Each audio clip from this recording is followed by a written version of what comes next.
Hola, mi nombre es Feli Palacio.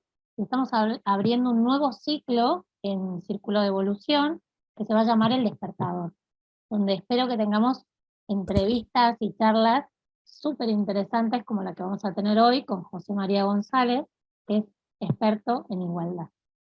Bueno, bienvenido, José María. Muchas gracias, Feliz. Un gusto estar aquí contigo, inaugurando este espacio. Estoy encantada de que estés aquí y que nos puedas contar un poco esto que hoy, la charla de hoy es violencias invisibles. Ujú. Y bueno, vamos a empezar por qué son las violencias invisibles. Vale, violencias invisibles la podemos entender también como violencias normalizadas. Violencias que son invisibles porque forman parte de nuestra práctica cotidiana, ¿no?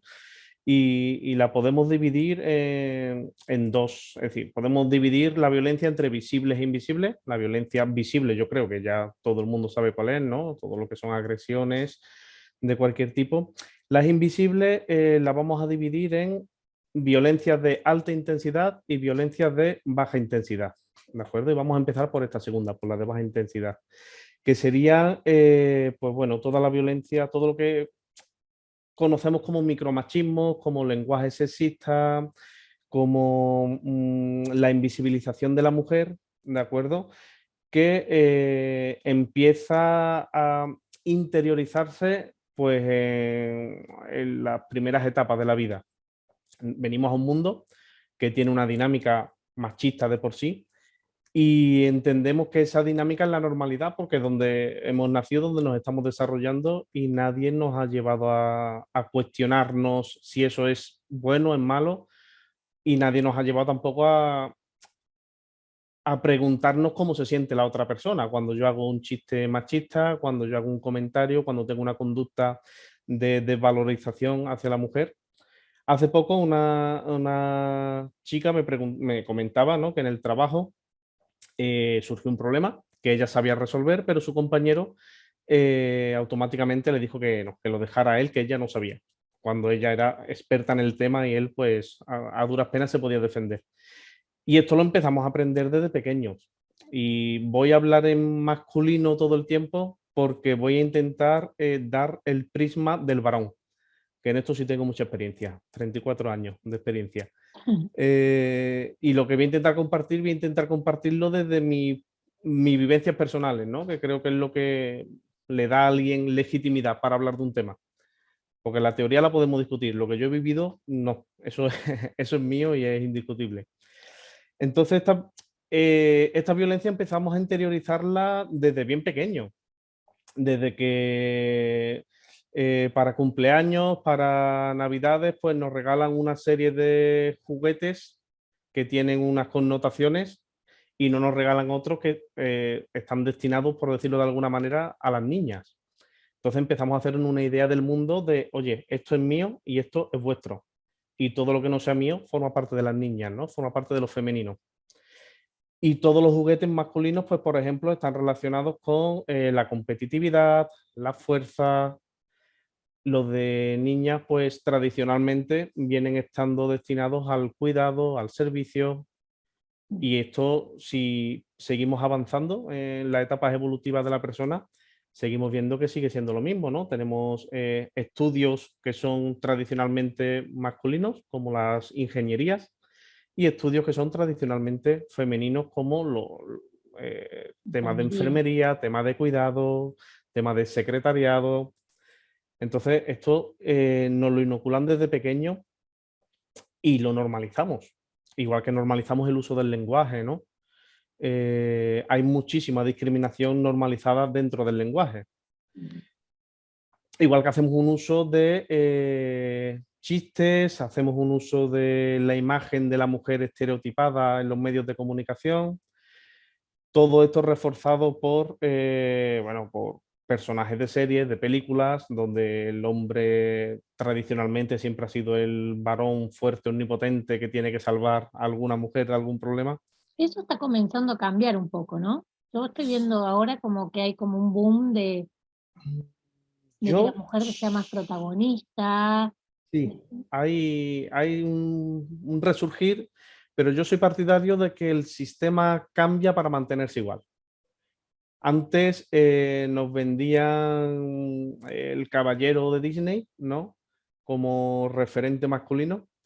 Y ahora ya eso no se da tal cual, pero sí es verdad que hay una serie de películas y de personajes que vienen a vender el mismo prototipo de hombre. El prototipo rebelde, el prototipo... Hay avance, pero poco. Para mí el sistema tiene muchas caras.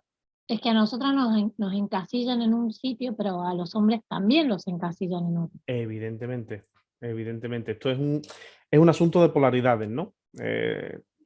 Para que exista lo masculino tradicional, tiene que existir lo femenino tradicional que lo complemente. Ese es el equilibrio perfecto que el sistema patriarcal viene imponiendo desde hace años y años y años.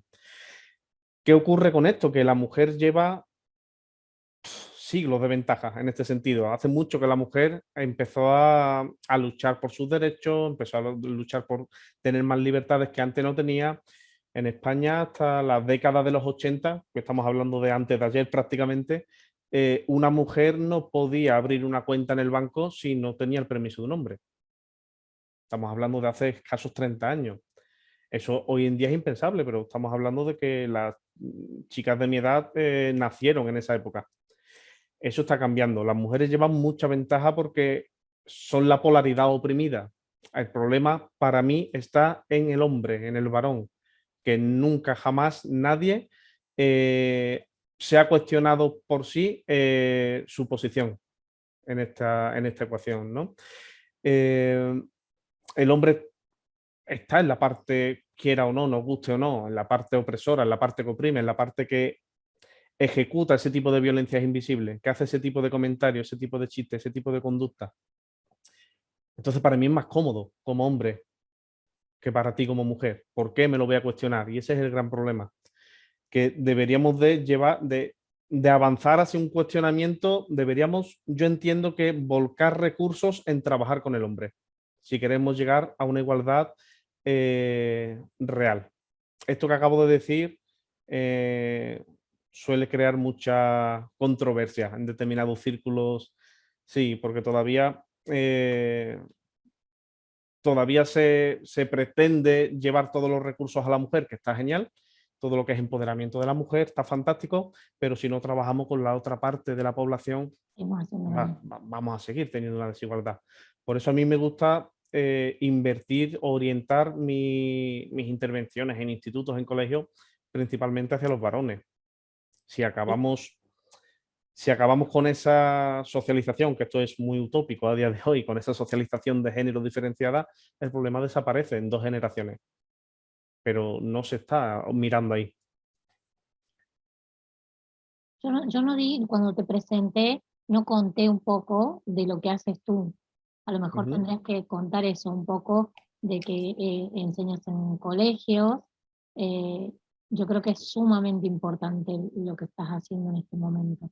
Y para todas las personas que tienen hijos, o sea, que ya empiecen a criarlos de una manera nueva y Claro, para criar de una manera nueva tendríamos que haber sido criados de una manera diferente. Que ahí esto entramos. no, no se acabaría nunca. Yo lo que procuro con los chavales, y hablo en masculino porque me dirijo principalmente a ellos, es que se cuestionen que existen múltiples maneras de ser hombre, más allá de la que nos quieren meter, de la que nos quieren marcar, más allá del prototipo que nos venden, ¿no? Que podemos permitirnos expresar determinadas emociones que hasta ahora nos han sido vetadas, que podemos darnos permiso para manifestar cosas que hasta ahora, pues, al hombre que las manifestaba se lo tachaba de poco hombre, porque esto es uno de los mecanismos, ¿no?, a través de los cuales se mantiene este sistema, ¿no? Para, no, Oprimiendo al que es claro, diferente. claro, el hombre no solo necesita ser hombre, sino que además lo tiene que demostrar continuamente. Aquí viene la manifestación de muchas conductas de riesgo, la manifestación de una sexualidad compulsiva, la manifestación de sustancias, de diferentes... De hecho, están las estadísticas, ¿no?, que los hombres pues mueren en accidentes 3 veces más que las mujeres, por ejemplo. Todo fruto de ese no me puedo permitir mostrar miedo y además me tengo que presentar agresivo, porque mientras más agresivo, más hombre. Parece un modelo arcaico, pero es un modelo que sigue operativo en nuestra sociedad. Eso Totalmente. lo podemos. De Todos hecho, los adolescentes. en España tenemos 3 cárceles de mujeres y el resto son de hombres. Sí, algo hay ahí, ¿no? Que tenemos que mirarnos todavía como sociedad. Y en los adolescentes, pues bueno, esa agresividad espontánea propia de animales sin raciocinio, pues las siguen manifestando. Si te vas al patio de un instituto, es el pan nuestro de cada día, porque es lo que han aprendido, porque nadie los ha llevado a un cuestionamiento, porque no está bien visto desde el punto de vista de la masculinidad tradicional solucionar los problemas de una forma pacífica, sino que la agresividad es un síntoma de masculinidad. Y eso tenemos que romperlo, tenemos que trabajar para romperlo. Y nadie se ha parado a mirar eso. Cada vez más hay más movimiento, pero es algo que está todavía en un terreno totalmente fértil aún. Sí. A mí me pasa que cuando logro, por ejemplo, algún equipo o trabajo con hombres o incluso en la pareja, nunca, o sea, no quiero decir nunca, a ver, es muy difícil mantenerte como pareja. Ujú. Siempre hay una descompensación de cualquiera de los dos y nos vamos polarizando. Entonces, esto de mantenerte como pareja, respetarte y estar de par, ¿no? ¿Por qué no sucede? ¿Por qué no lo podemos hacer? Ojalá tuviera la respuesta certera para, para eso, para aplicármela a mí, a mi vida. A ver, yo creo que es una cuestión principalmente de egos, ¿no? De querer llevar la razón desde... Y si nos lo traemos al tema que nos trae aquí esta tarde, de querer imponer mi razón como hombre, porque es uno de los permisos que he aprendido que tengo, a imponer mi razón, incrementando incluso la agresividad verbal si es necesaria, ¿no? ¿Cómo se llega a una igualdad real? Pues necesitaríamos, primero, yo creo que tomar conciencia de qué rol estamos desempeñando en esa pareja, sea una pareja sentimental, de trabajo o de cualquier otro. ¿Quién estoy siendo? ¿Dónde están mis límites? ¿Dónde acabo yo y dónde empieza la otra persona? Esto no lo hace nadie, nadie, en el mundo no lo hace nadie, ¿vale? Si lo hiciéramos, pues podríamos desarrollar una empatía que como sociedad en conjunto nos vendría muy bien. Eh, dime, dime. Sí, es verdad que en los círculos, cuando te toca trabajar con mujeres, nosotras solemos discutir y a lo mejor se llega a un acuerdo. Pero cuando hay en un grupo un hombre que se impone, nosotras solemos retirarnos. O sea, Ujú. nos da, no sé si nos sale un miedo ancestral o qué nos pasa, pero nos retiramos. No, no podemos con esa situación, no sabemos ni cómo afrontarla ni, o lo que suele pasar en pareja, es que dominas un área. Entonces, Mm. si tu marido domina yo lo he visto en mí, en muchísimas amigas, el que domina el dinero, el otro domina la comida, siempre hay como, se empiezan a establecer relaciones que no son pareja. Claro, yo creo que la clave está en una palabra que has repetido, que es el tema de la dominación, ¿no? En la necesidad de dominar. Cuando hablas de que en un grupo un hombre se impone, los hombres por educación estamos más acostumbrados a manejarnos en la confrontación, educacionalmente a la mujer tradicionalmente eso se le ha vetado. Es cierto que esto está cambiando, que por suerte el hombre cada vez se da menos permiso para manifestar esa agresividad y que la mujer paulatinamente se da más para frenar y poner pie en pared, afortunadamente, pero es cierto que educacionalmente es un permiso que se le ha dado al hombre, ¿no? El de imponer, el de movilizar aquellos recursos necesarios para imponerse, sean físicos, sean verbales, sean en el tono de voz, es algo que se nos ha dado. Y se sigue dando a día de hoy, vamos, lo podemos ver en los patios de los institutos, se ve muy bien. En cuanto al tema de la dominación, yo creo que también tiene mucha relación con los roles de género, ¿no? Hay determinadas áreas que por el control entiende que se necesita, son asumidas por una parte de la pareja y las otras son asumidas por la otra. Pero yo creo que la clave está en llegar a no necesitar dominar. Yo creo que esa es la clave, no necesitar dominar. Entender que yo creo que las cosas se pueden hacer de una manera, pero que esa manera ni es la única ni es la correcta. Yo creo que si entendiéramos esto a nivel individual, ¿Y qué nos lleva a querer dominar? Miedo.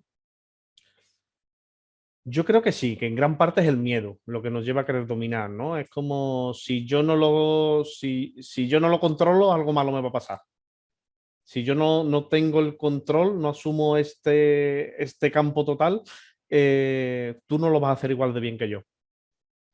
Yo creo que en el fondo es una cuestión todo de miedo. Yo creo que cualquier manifestación de la agresividad lo que lleva debajo es un miedo. Y mientras más agresiva es la persona, más miedo tiene, más carencia tiene. Es la explicación que yo encuentro por experiencia propia. Necesito mostrarte una fachada para que te fijes ahí y no veas lo que hay dentro. Porque si ves lo que hay dentro, no tiene nada que ver con esa agresividad. No deja de ser, la violencia no deja de ser una forma de manipular, ¿no? De imponer. Y ¿Cómo?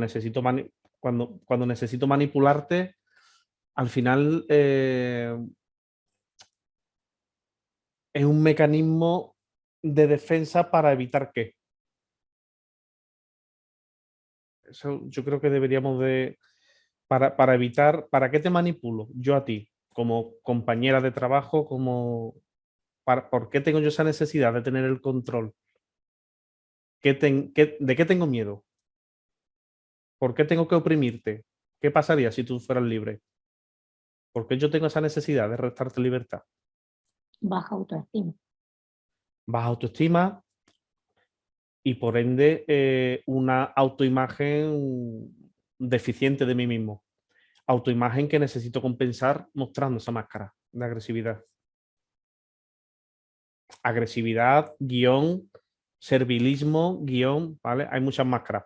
En este caso hablamos de agresividad porque es uno de los recursos que más a mano tenemos los varones.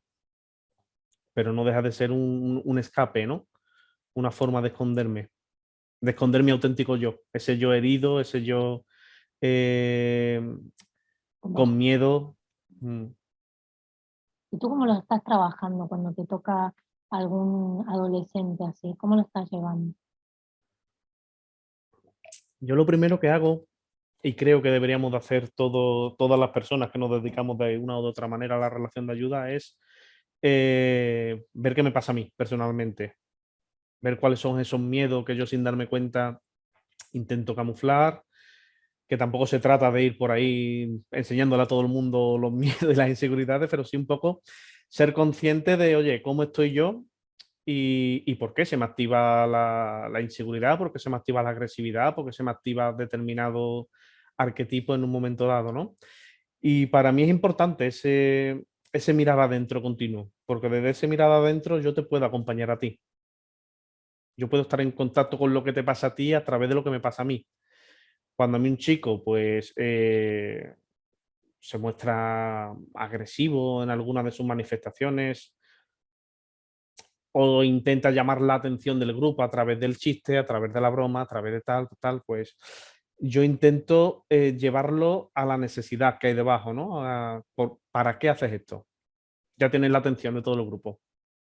¿Ahora qué? ¿Quién? No, cuando estoy con un grupo no me permito el profundizar tanto, pero al final cuando alguien reclama atención es porque se siente no visto. Hay una carencia ahí de que alguien lo mire, de que alguien le preste atención, de que alguien, si escarbamos un poquito, posiblemente nos vayamos a papá y a mamá, que es donde radican la inmensa mayoría de estos problemas, ¿no? Igual que pues, el uso compulsivo de redes sociales, que también se ve mucho en adolescencia, tremendo. El mostrar continuamente los atributos físicos, tanto ellos como ellas, ¿no? Que alguien me mire, porque si no me miras no existo. ahí si escarbamos un poquito nos vamos a años de terapia. Y de mucho dolor. Y de mucho dolor, claro, y de mucho dolor, porque todos tenemos mucho dolor. Lo podemos esconder más, lo podemos esconder menos, pero todos estamos llenos de traumas. Es inevitable en el mundo en el que vivimos, ¿no? Si yo soy consciente de mis traumas, puedo hacer algo con ellos. Si no soy consciente, lo más que puedo hacer es esconderlo, es desarrollar mecanismos de defensa para no entrar en contacto con ellos. Y esos mecanismos de defensa, pues, tienen centenares de formas, ¿no? Una de ellas, como estamos hablando, es la agresividad. Agresividad que lo que hace es crear más problemas, al fin y al cabo, pero es como una huida hacia adelante. Yo creo que ese es el origen de todo. ¿No? Y al mismo tiempo lo que nos desata a nosotras cuando un hombre es agresivo en una reunión o tratando de imponerse, es el mismo miedo. O sea, es exactamente el reflejo del mismo miedo y nos paralizamos. Claro, claro, esto es muy paradójico porque mucha agresividad lo que esconde es heridas de rechazo, heridas de humillación, ¿vale? Que todo esto se genera pues, principalmente en el desarrollo de la persona, ¿no? Pero claro, esa agresividad lo que hace es, me defiendo para que no me toquen mi herida, pero genero más heridas, genero que tú te alejes. Entonces es una retroalimentación continua. Y esa agresividad no siempre es tan explícita. Volvemos a la agresividad de baja intensidad, ¿no? Es un invisibilizarte a ti, un decirte tú no sabes, tú no vales, tú no puedes. Eso al final va generando una herida porque son muchos tú no vales en la vida que escuchamos. Son muchos tú no puedes, tú no eres suficiente. Y al final terminamos convirtiéndonos en personas dependientes, ¿no? Y vamos a, si yo llevo esa carencia, voy a buscar a alguien que me la complemente. Y ahí ya entramos en un paquete de relaciones neuróticas en el que voy a buscar a quién me puede proteger y quién mejor que el agresivo, justo de lo que voy huyendo. Y entramos en la retraumatización y bueno, así nos pasamos media vida hasta que algo o alguien nos para y cortamos esa dinámica. Pero si nada nos para, seguimos ahí y seguimos, bueno, al final creando una biografía un poco triste, teniendo en cuenta que nuestro tiempo en este mundo es limitado. Totalmente.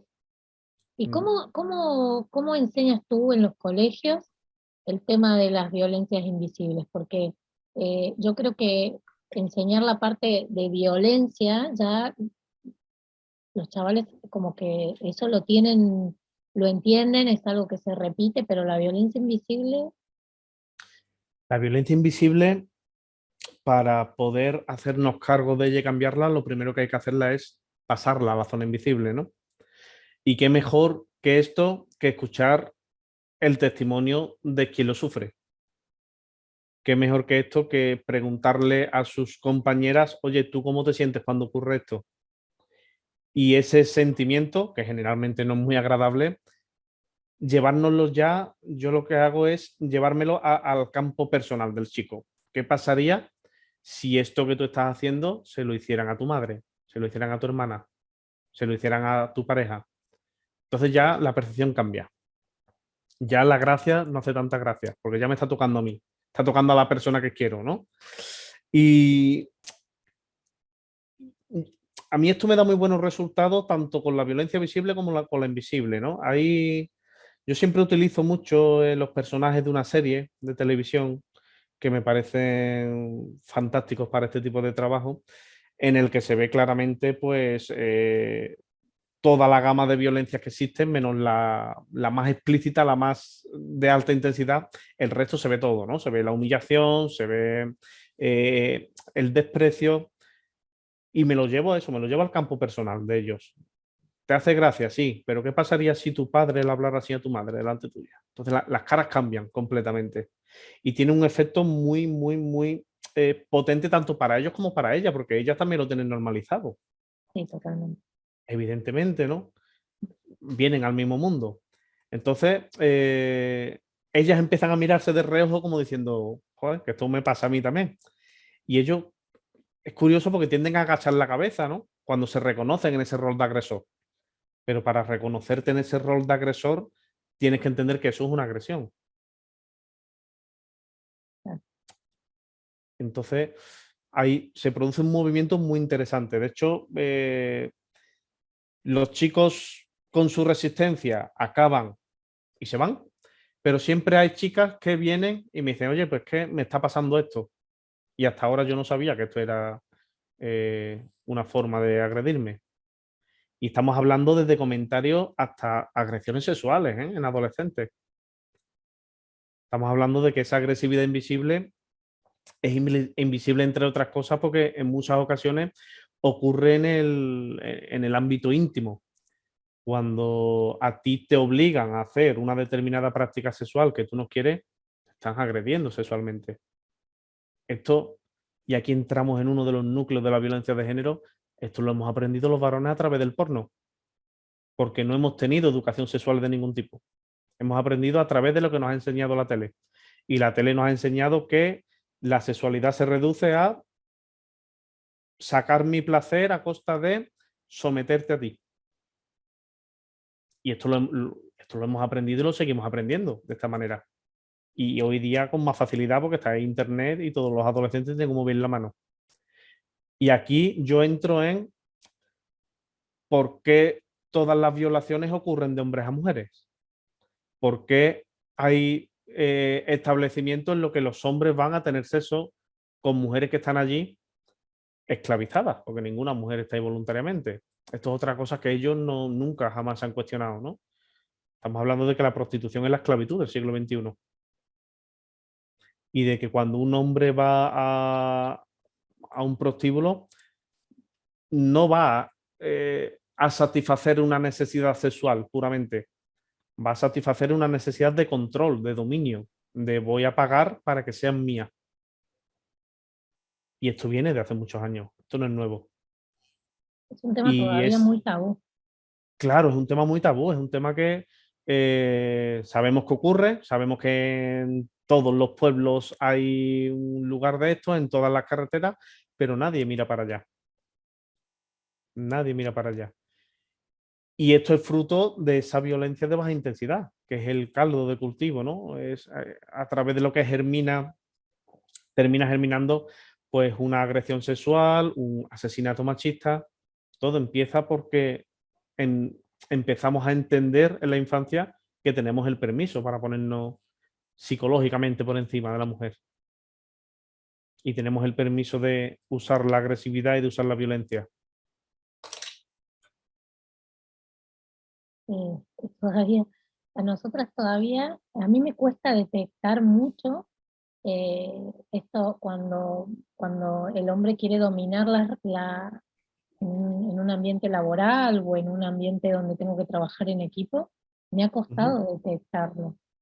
Y he dicho, acá pasa algo. Y me ha costado mucho detectar que eso era violencia, era una violencia invisible. Porque no sabía Ujú. lo que estaba pasando. Claro. Porque nosotras o salimos corriendo o dejamos que el otro haga lo que quiere para que no suceda. Y para mí ha sido una sorpresa darme cuenta de eso, como darme cuenta de Mm. los momentos que yo domino también, ¿no? Ujú. Cuando empiezo a notar lo mismo y como intento imponerme yo también. O sea, no sé salir de ese juego. Claro. El problema o parte del problema es que esa tendencia a la dominación está integrada en la identidad del varón. Es decir, el varón entendemos que por el hecho de ser varones tenemos el derecho a dominar, a liderar, aunque no sepamos, aunque no tengamos ni idea. La cuestión y la clave es qué pasa cuando eso se nos cuestiona desde fuera. Porque cuando alguien nos dice, oye, que esto que estás haciendo no está bien, ¿no? Esta forma de dirigirte, esta forma de expresarte, si te lo dice un varón, todavía. Ahora, si te lo dice una mujer, la respuesta natural, pues, entre comillas, es ponerte a la defensiva y aumentar el nivel de agresividad. Pocos varones son capaces de reflexionar y de hacer autocrítica y decir, bueno, lleva razón. voy a explorar nuevas formas de ser, nuevas formas de dirigirme, nuevas formas de actuar. A eso no nos han enseñado tampoco. Y ese cuestionamiento es el que yo creo que deberíamos de trabajar, especialmente aquellos varones que ya hemos hecho algún tipo de cuestionamiento. Porque es muy difícil, es extremadamente difícil posicionarte en el mundo con esta visión rodeado de otros varones. Porque no entra en su esquema mental. No entra. Hay una tendencia a, si te mantienes en este posicionamiento, hay una tendencia a aislarte porque no te sientes identificado con la dinámica que se ejerce. Y si te quieres integrar, tienes que ceder un poco en esta visión. Y es muy difícil. Esto, si te lo digo yo a nivel ya personal, es francamente difícil. Igual que es muy sorprendente para muchas mujeres que un varón se muestre fuera de esos parámetros marcados, ¿no? Bueno, o que te gusten hombres de otros parámetros. También eso me pareció algo que a nosotras nos han criado también para que busquemos ese tipo de hombres. Entonces, Claro, cuando nos claro, empiezan a gustar otro tipo de hombres, también nos parece muy raro. claro. Sí, porque te sales de la norma, ¿no? Yo creo que existe cierto recelo, cierta incluso culpabilidad, porque es como debería de gustarme lo otro, ¿no? Debería de gustarme lo que me han dicho que es un hombre. ¿Sí? O esto también existe, este tipo de hombres también existe, Mm, este tipo de relación puede ser diferente, este tipo bueno, de relaciones, tengo amigas con otros tipos de relaciones que yo recuerdo que cuando las he visto me ha sorprendido mucho, porque mm. mm, más yo que vengo de Argentina, que es bastante más machista, eh, a mí sí me ha cambiado el conocer otros tipos de- como todas las mujeres, de otro tipo. Claro, pero mira, qué interesante lo que has dicho, ¿no? De lo importante que es la cultura y la educación, es decir, la fuerza que tiene el componente educacional y cultural en el machismo, ¿no? En Argentina puede haber más machismo porque la educación y la cultura es otra. Entonces, es algo educacional, es algo que se puede cambiar. ¿Por qué no se ha cambiado todavía? ¿Por qué no se hacen inversiones en educación para otro tipo de socialización? ¿Quién gana manteniendo este status quo? Porque los modelos educativos que tenemos, por lo menos el de aquí, el de España, el de Argentina, estoy empezando a conocerlo un poco ahora, son modelos educativos para crear mano de obra. Lo que llamamos educación no es educación, es formación. Eso no es educar, eso es formar. Te formo para que encuentres un trabajo y seas productivo. No te educo. Y sigue habiendo un sistema totalmente así, el profesor, tú ahí abajo, aceptando Ujú. órdenes, no existe algo circular, rico, donde puede haber eh, muchísima más variedad. Es un sistema que se basa en la competitividad, ¿no? En adquirir conocimientos para pasar una prueba, olvidar esos conocimientos, adquirir otros. Al final tú terminas una formación y no te acuerdas del 90% de lo que has estudiado. Pero nadie te enseña a gestionar una emoción, nadie te forma como ser humano. Nadie se preocupa de si tú te estás realizando o no como persona. No le importa al sistema. Al sistema le importa que seas productivo a largo plazo. Que seas feliz, eso es lo de menos. Eso no nos importa. ¿Qué pasaría si el sistema cambiara? ¿Qué pasaría si se volcaran esfuerzos en construir personas para que supieran estar en sociedad y para que supieran estar con ellas mismas? Quizás esa Yo creo, violencia claro, de baja intensidad. yo Claro, creo que es lo que se viene, es lo que viene, es lo que va a venir. No nos va a quedar otra que trabajar con eso. para mí el machismo es uno de las manifestaciones. Machismo y capitalismo van de la mano. En un sistema capitalista, yo creo que no interesa que se acabe con el machismo, que se acabe con la dominación masculina, porque esa masculinidad tradicional es sinónimo de competitividad y la competitividad le interesa al capitalismo, ¿no? Que seas competitivo, que produzcas, que mires a tu vecino y si tu vecino se ha comprado un coche, te compres uno mejor, porque eso es de más hombre. Y, y esta es la realidad que tenemos. Esta es la realidad que vivimos los hombres. Voy a hablar de los hombres porque es lo que nos han enseñado, ¿no? Entonces yo creo que hace falta una educación alternativa, una educación en la que se veten ese tipo de agresividad de baja intensidad de la que hablábamos, ¿no? Y se eduque realmente, que no se forme solo, que está muy bien formar, pero que también hay que educar. Hay que educar en, eh, tienes tus necesidades, pero eso no te da derecho a oprimir a la otra persona.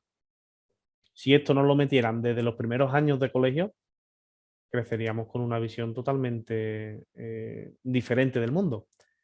Pero claro, habría que cambiar todo un sistema establecido, sistema que, si somos realistas, no va a cambiar. Bueno, yo espero que sí, y que charlas como esta nos ayuden. Sobre todo, eh, yo creo que sí, que toda esa parte en lo que es a nosotras nos ayuda un montón, pero a ustedes con la desconexión que les genera eso, Totalmente. el, el no ver a la otra persona, no verte a ti, no ver lo que te está Ujú. pasando realmente, Claro. porque son capas y capas y capas, entonces yo creo que es necesario. Es muy necesario, sobre todo porque, como bien dices, como individuos estamos totalmente desconectados de nosotros mismos, desconectados de nuestras necesidades, desconectados de nuestros deseos reales, porque esta sociedad y este sistema nos marca aquello que nos tiene que gustar, ¿no? Tenemos que irnos de vacaciones a donde nos dice la tele, tenemos que comprarnos ropa donde no, pero nadie se para a preguntarse, oye, pero ¿yo con qué disfruto? A mí, incluso el ocio, ¿no? El ocio está establecido, ¿no? Esto es divertido y esto no, pero eso es quien lo marca. Los cánones de belleza, tal persona te tiene que gustar porque es guapa, pero la otra no. Pero eso es quien lo dice. Y funcionamos así, funcionamos como autónomos, como autómatas, perdón, con un sistema que nos van metiendo poco a poco en la cabeza y nadie se cuestiona si eso es real o no.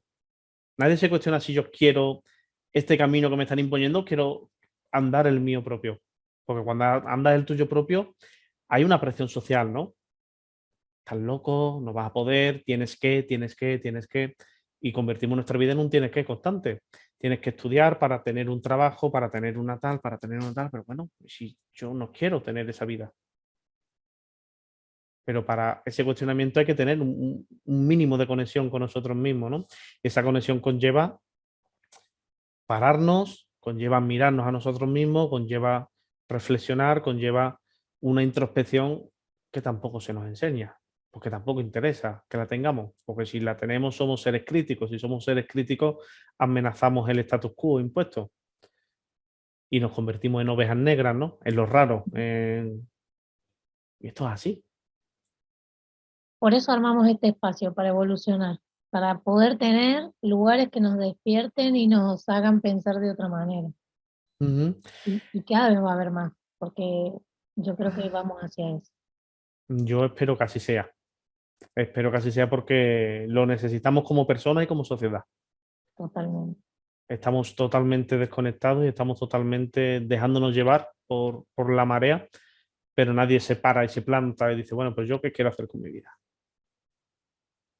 En ese, yo qué quiero hacer con mi vida, yo qué tipo de persona estoy siendo. Es una pregunta que a mí me gusta plantear y plantearme. Yo qué tipo de persona, qué tipo de hombre estoy siendo en mis relaciones, qué tipo de empleado estoy siendo en mi trabajo, qué tipo de comunicador estoy siendo aquí contigo, porque tenemos una idea prefijada de todo, ¿no? Para que salga esto bien tengo que ser así, pero es que yo no soy así, yo soy asá. Si me doy la oportunidad de ser asá, ¿qué pasa? Y esto ocurre también porque vivimos continuamente en una especie de obligación de tener que cumplir las expectativas que creemos que se ha depositado en nosotros, ¿no? Para ser aceptado, para ser validado, tengo que llegar hasta aquí. Y para llegar hasta aquí tengo que convertirme en algo que no soy. Y esto ocurre en las relaciones, ocurre en el trabajo, ocurre incluso con nosotros mismos, ¿no? Bueno, yo creo que hay una búsqueda de la felicidad afuera. Entonces entramos como en un correr atrás de la felicidad y la felicidad nunca aparece porque solo puede estar dentro. Claro, pero corremos detrás de la felicidad porque si miramos dentro nos asusta lo que hay. Ojo, porque yo soy partidario de que no se llega a esa felicidad y a esa calma interna sin cruzar mucho dolor. Pero hay Hay que que limpiar, atreverse, hay que limpiar. hay que atreverse a entrar ahí y a enfrentarte, ¿no? A mí, enfrentarte es ponerte enfrente de esos miedos, de ese dolor, de cerrar heridas del pasado, de cerrar traumas, que al final es reconstruirte a ti mismo por dentro, ¿no? Entonces, como no nos atrevemos a mirar ahí, vamos a mirar fuera y vamos a perseguir una utopía. Eso que nos han vendido, que es la felicidad. Cuando tenga este trabajo voy a ser feliz. Cuando tenga esta pareja voy a ser feliz. Cuando tenga tanto dinero voy a ser feliz. Cuando te das cuenta estás muerto. Persiguiendo algo que no existe por no atreverte a entrar dentro de ti. Y no te conoces y no sabes nada de ti, Ujú. no sabes por qué actúas así, no sabes nada. Evidentemente, evidentemente. Y esto empieza, como te comentaba, a formarse en los primeros años. Nadie te ha invitado a cuestionarte nada. Se te ha dado todo hecho, ¿no? Tienes que ser así, tienes que hacer esto y tienes que comportarte de aquella manera. Tenemos un abanico de conductas para cada situación, sin cuestionarnos cómo nos sentimos, si estamos cómodos, si no estamos cómodos. Y eso es al final muy triste, porque ese es el funcionamiento de la sociedad en general, ¿no? Eh, en tal situación hay que comportarse de tal manera. No importa cómo te sientes. Si te sientes mal, te aguantas, pero esto es lo que toca. Después nos preguntamos por qué enfermamos, por qué tenemos insomnio, y así vamos como sociedad. Bueno, nos toca un viaje, un camino, y yo te agradezco muchísimo esta charla. Me encanta tenerte aquí, te invito a que vengas todas las veces que quieras. Cada vez que tú me Eh, invites. estás totalmente invitado. Podemos proponer temas y te vienes y nos cuentas. Yo A mí creo que estaría bien que la gente propusiera temas, perfecto, lo abro para el que quiera que proponer lo temas. hiciéramos partícipes, sí, que la gente propusiera, yo qué sé, sus inquietudes, y que esto se fuera ampliando, ¿no? Que no fuera cosa de dos. Porque al Sí, final, que tú y yo estemos aquí no es una forma de estar al servicio del resto. totalmente, me encanta. Mm, Te agradezco de todo corazón y espero verte pronto. Ya te contaré. Y Estamos en abajo pongo contacto. las descripciones y pongo todo Ujú. para que te conozcan un poco más. Fantástico. Estamos en contacto. Un abrazo. Chao. Círculo de Evolución.